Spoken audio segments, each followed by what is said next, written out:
کہ عمل کر لیں اس کے بعد دیکھی جائے گی، اگر نہ ملے فائدہ تو پھر آگے بات کیجیے گا نا۔ یہ تھوڑی ہے کہ آپ کا اپنا ذہن ہی ایک نقطے پر مرکوز نہیں ہے، آپ کا توکل ہی اس پہ سٹرونگ نہیں ہو رہا، تو پھر دعائیں کدھر جائیں گی آپ؟ تو سر آپ نے کرنا صرف یہ ہے کہ فجر کی نماز سے پہلے کر لیں، فجر کی نماز کے بعد کر لیں۔ پہلے ایک تسبیح درود شریف کی پڑھیں، اللہم صلی علی محمد و آل محمد، یا درود ابراہیمی، جو آپ کا دل کرے۔ ایک تسبیح پہلے درود شریف کی پڑھیں، اس کے بعد 300 بار پڑھیں بسم اللہ الرحمن الرحیم، بسم اللہ الرحمن الرحیم۔ اس کے بعد 500 مرتبہ آپ پڑھیں لا حول ولا قوت الا باللہ العلی العظیم، لا حول ولا قوت الا باللہ العلی العظیم۔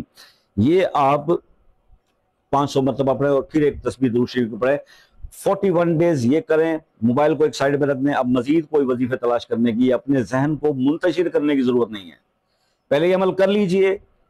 آپ کو اگر آپ کے